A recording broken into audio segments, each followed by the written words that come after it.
Aku yang sedang berbicara. Akulah dia itu. Akulah dia. Kata Yesus.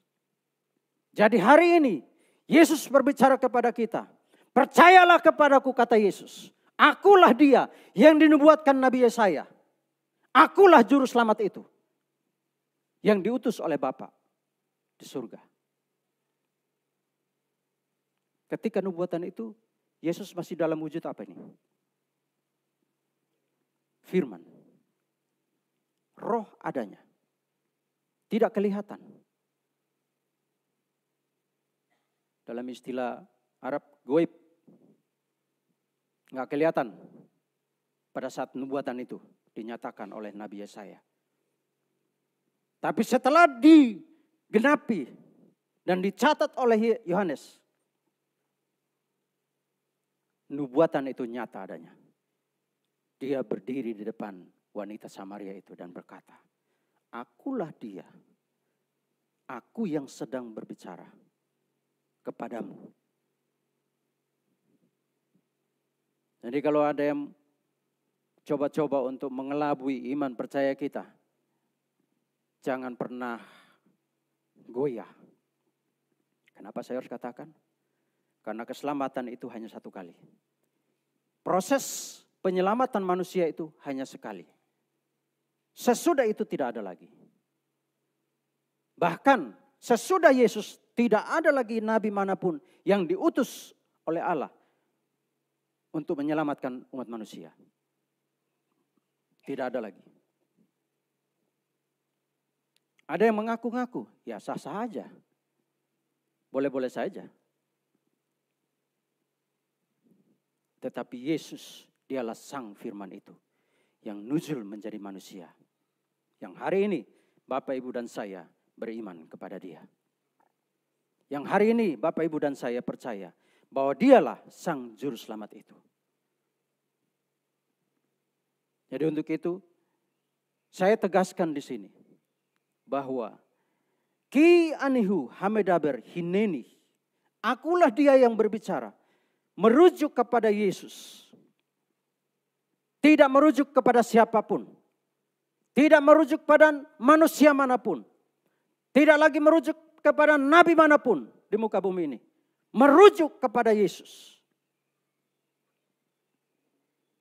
Ki anihu hamedaber hineni. Lihatlah, sebab akulah dia yang berbicara. Perhatikanlah aku, kata Yesus. Lihat saya. Sebab aku yang berbicara, akulah dia yang dinubuatkan Nabi Yesaya. Dahsyat Alkitab yang kita pegang. Jadi jangan pernah meragukan kebenaran firman Tuhan yang Bapak Ibu pegang. Karena ini menjadi patokan bagaimana Bapak Ibu akan selamat sampai ke surga. Ya. Kalau zaman para rasul, para murid bersama-sama dengan Yesus, mereka makan bersama-sama, mereka berjalan bersama-sama. Ya. Ikut merasakan bagaimana panasnya, kelaparan mereka sama-sama. Tapi hari ini Yesus memang tidak bersama-sama dengan kita. Sebagaimana para rasul ketika itu. Hari ini Roh Kudus bersama-sama dengan saya. Bersama-sama dengan Bapak Ibu. Dialah yang akan memberi kekuatan kepada kita. Sehingga iman kita semakin kuat, tetap kuat. Dan beriman tetap kepada siapa? Yesus, Sang Juru Selamat itu.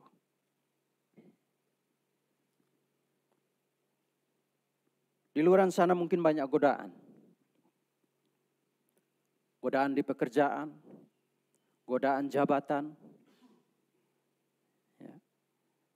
godaan tentang keuangan, godaan tentang hal-hal lain yang bisa membuat iman kita rontok. Tetapi mari, jangan sekali-sekali engkau merontokkan imanmu karena jabatan. Engkau merontokkan imanmu karena keuangan. Tetaplah kuat di dalam Yesus. Sebab Dia akan memberi jalan keluar kepadamu atas masalah dan persoalanmu. Hosea pasal 13 ayat 4. Hosea pasal 13 ayat 4. Di sana dikatakan, tetapi aku adalah Tuhan Allahmu sejak di tanah Mesir. Engkau tidak mengenal Allah kecuali aku. Dan kamu tidak mengenal ilah-ilah lain kecuali aku. Karena tidak ada juru selamat kecuali aku. Lo teda umoshia ayin bitli. Tidak ada juru selamat kecuali aku. Setelah Yesus yang ditetapkan oleh Allah menjadi juru selamat, maka tidak ada lagi juru selamat lain selain Yesus Kristus. Kata ayin, kita lihat. Kata ayin dari kata enei bermakna menyatakan hubungan sebagai milik, asal usul, sumber yang memiliki makna atau arti mata. Yang berarti kepemilikan, asal usul keselamatan itu. Jadi kata ayin ini merujuk kepada Yesus yang adalah milik Allah. Yang diberikan secara cuma-cuma bagi saya dan Bapak Ibu.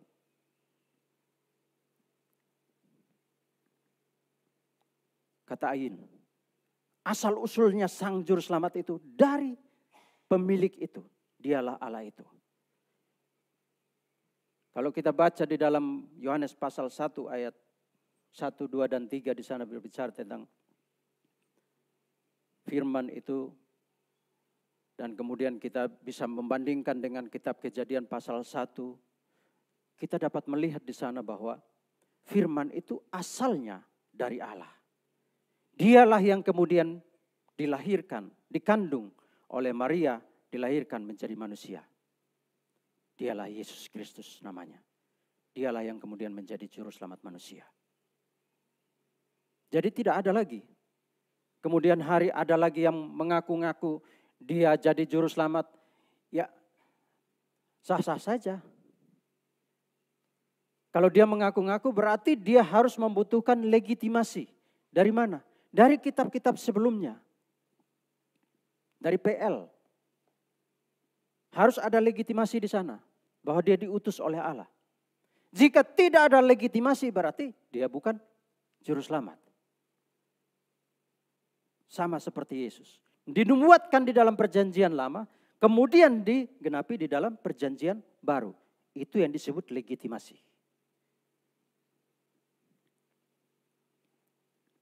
Untuk itu saya dalam hal ini mengatakan. Mau saya katakan bahwa di luar Yesus, manusia tidak memperoleh keselamatan untuk sampai ke surga. Ya. Jangan tergiur dengan apapun, tawaran apapun untuk meninggalkan iman percayamu kepada Kristus Yesus. Karena dialah sang juru selamat pribadimu. Untuk kita semua yang sedang melihat secara live streaming. Siapapun engkau. Baik engkau orang percaya ataupun bukan. Atau baru mau percaya atau baru mau belajar. Saya mau katakan di sini. Bahwa Yesus adalah sang juru selamat itu. Karena hanya dia yang berkata. Akulah jalan dan kebenaran dan hidup. Tidak seorang pun sampai kepada Bapa kalau tidak melalui aku. Nabi manapun di muka bumi ini. Yang datang setelah Yesus. Tidak pernah berkata seperti itu. Hanya Yesus yang berkata seperti itu. Ya. Jadi kalau ada yang mengaku bahwa saya juru selamat. Kita mesti tanya. Bagaimana bisa sampai ke surga? Saya pernah dibilang begini. Untuk sampai ke surga itu ibarat Jakarta pergi ke Roma. Jadi banyak jalan menuju ke Roma. Saya katakan begini, betul. Tapi Roma itu bukan surga, surga bukan Roma. Roma bukan surga, surga bukan juga Roma. Jadi untuk sampai ke surga, kita harus melalui siapa? Yesus yang datang dari sana. Dialah yang dapat menunjukkan jalan untuk sampai ke sana. Karena dia datang dari sana.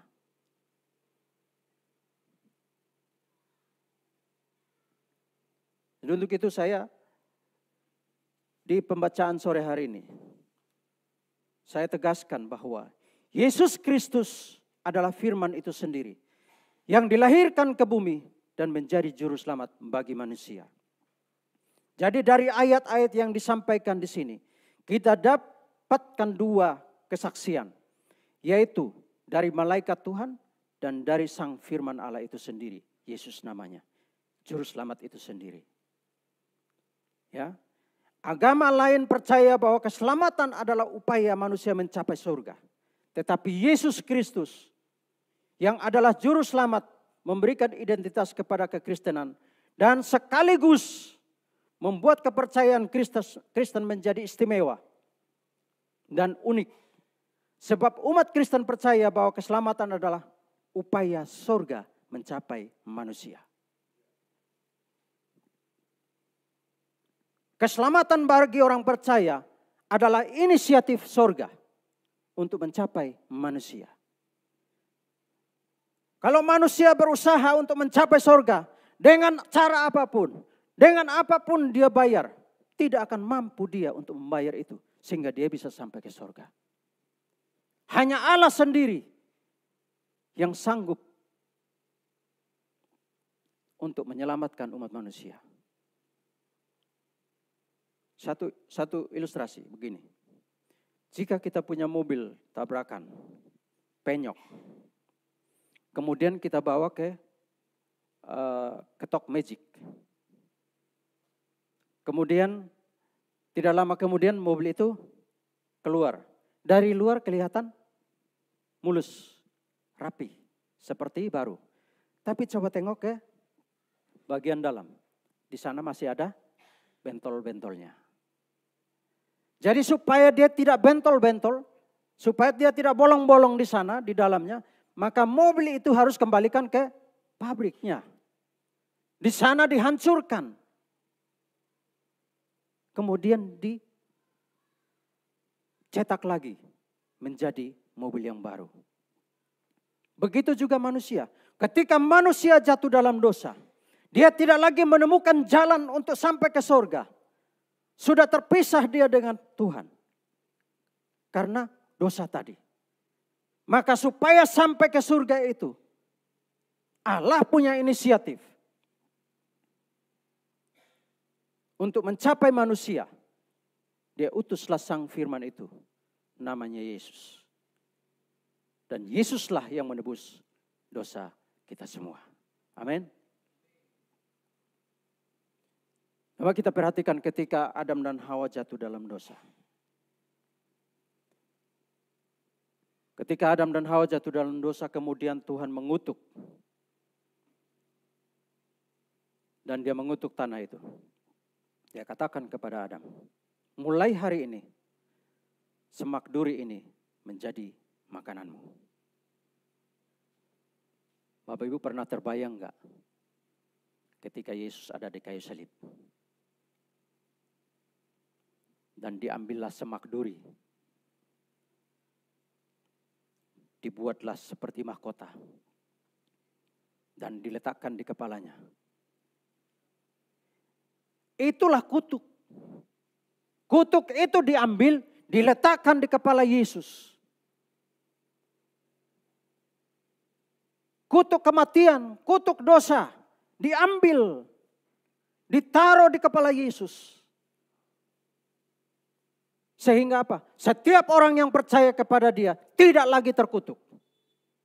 Tetapi terbebaskan dari dosa. Terselamatkan dari kematian kekal. Maka itu saya tegaskan bahwa yang lain percaya bahwa keselamatan itu harus diupayakan. Tetapi bagi orang Kristen, keselamatan adalah upaya surga mencapai manusia. Surga yang mendatangi kita. Surga yang menghampiri kita. Lalu berkata, hei, akulah jalan dan keselamatan itu. Jika engkau percaya kepadaku, maka engkau akan selamat sampai ke surga. Tetapi sebaliknya, jika engkau tidak percaya kepadaku, maka engkau tidak selamat ke surga. Hanya dua tujuan, surga dan neraka. Percaya masuk surga, tidak percaya masuk neraka. Cuman itu. Tidak ada yang lain. Saya mengajak kita semua pada sore hari menjelang malam. Dan saya percaya bahwa apapun yang kita kerjakan, yang kita lakukan, Tuhan turut campur tangan di dalamnya. Sehingga kita bisa berhasil dalam segala upaya, segala pekerjaan, studi, dan lain sebagainya. Tuhan turut campur tangan di dalamnya. Jadi jangan pernah sekali-sekali meninggalkan Yesus. Ya, fenomena yang kita lihat, banyak sekali orang, public figure, meninggalkan Yesus hanya gara-gara jabatan. Hanya gara-gara bintang. Dia tidak tahu kalau yang punya bintang itu,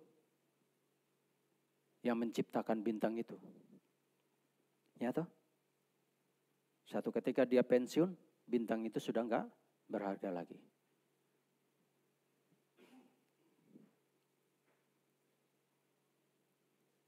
Jadi hari ini kita beriman kepada sang pemilik bintang itu. Sang pemilik bintang itu yang memberi kehidupan kepada kita.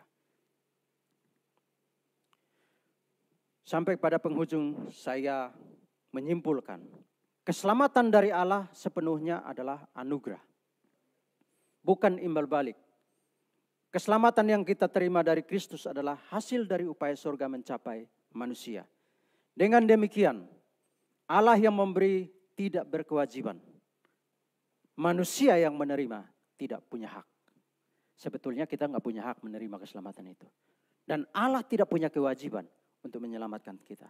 Tetapi karena anugerah, itulah maka kita dilayakkan untuk menerima keselamatan itu. Amin.